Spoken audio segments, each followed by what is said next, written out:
Motelo ne biro mar katiba mar higa 2010, oganda jo Kenya ne dwaro lokruok e migepe mopogore opogore mag telo. Bang' jopiny puodho katiba no manyien, geno ne ntiere ni obila ne dhi lokore kendo tiyo kaluwore gi chik. E bwo higa achiel mokalo, apisas mag obila osekete nyong'ong' kuom dhiyo kod nek mag rowere ataro mar chik. Bende lokruok mane jopiny geno e bad migawo mar obila osechopo kare, koso pod en mana lek. Jafwambo mar siasa Chris Owino kolonwa wachni.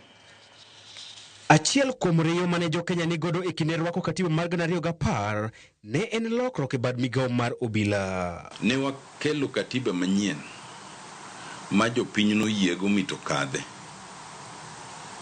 To king'iyo maber, to paro mar katiba manyien ni pok omako jopiny, pok omako jotelo, pok omako obila, pok omako ng'ata ng'ata.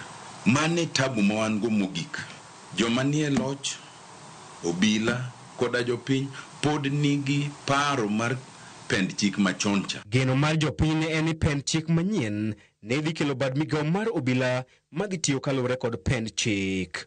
Geno makamano ne oyudo buok maduong' kaluwore kod nek mag rowere mag Gen Z dwe mar 6 higa mokalo, ndicho mag rowere makwedo sirkal e lwet joma ichichgo ni obila, kaachiel kod nek mar japuonj Albert Ojwang' e tisend obila ma Central e buore Nairobi jumbe 2 mokalo. Gik makamago osekelo kiawa ka bende lokruok mane jo Kenya geno e bad migawo mar obila biro chopo kare kose. Achiel kuom gimomiyo pok wachopo kanyo en ni ne waloko ni obila, tij obila kik bed mar agoko, ma kisungu luongo ni police force. Obed mar tiyo ne jopiny e yo mobolre, ma kisungu luongo ni police service. Ne waneno ni kwa loke owae police force obie police service, to kod obila bro ng'e ni ok nyal tijo piny gang'enge.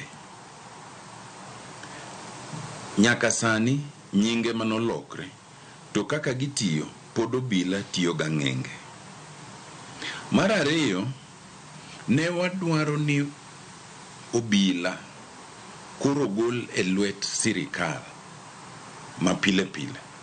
Gibed ni koro gichung' kendgi, mana kaka doho chung' kende. Ma ka ng'ato timo makosa, ibed ker mar piny, ibed mbunge, ibed ng'anade, to gimaki materi e doho. Mok ni ng'ato wacho ni otiende no to kikumul. Independence. Nyaka sani, independence no podo tamre. Kaluwore gi pend chik, duol mochung' ne ng'iyo weche mag obila IPOA ne ochuog mar obila majendiki kendo kawo okang' mager ne obila madhi ataro mar chik. Kata kamano, anyuola jogo mane owito ngimagi e kinde ng'anyo mag rowere mag Gen Z pod rito ratiro maggi higa achiel nyaka ne bag ng'anyo makamago. Rem ma IPOA nigo namba 1 onego yarnegi ofuku mar pesa mondo gibed gi budget maber. Onego yienegi mondo gibed gi gazetted holding areas maginyalo loro ne obila majendeke. Nikech kawuono IPOA ni onono police, to IPOA ni onge gi cell mare.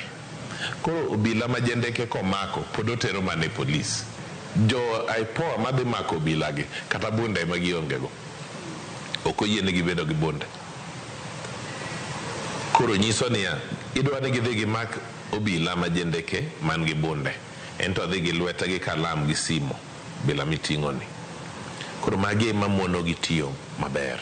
E kinde ng'anyo mar kwedo nek mar japuonj Albert Ojwang' e buore Nairobi e kor jumani, obila ne ochielo gi magina ja ohala moro mane uso abuog rombe, gino mane okelo ng'ur mapek e kind jopiny e wi time mag obila. Ni gimoro rach, king'iyo adieri, obila samoro moko kuomgi, ofis magitiye en mabati.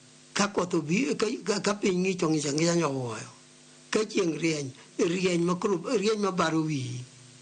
Ero thagore makamano, to weche bimiye mondo solve gik matich gi tek.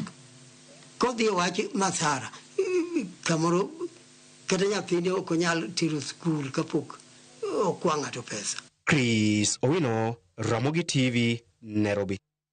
Kodhi e komachielo en ni jatend piny William Ruto medo siro ni onge ng'at moro amora mabiro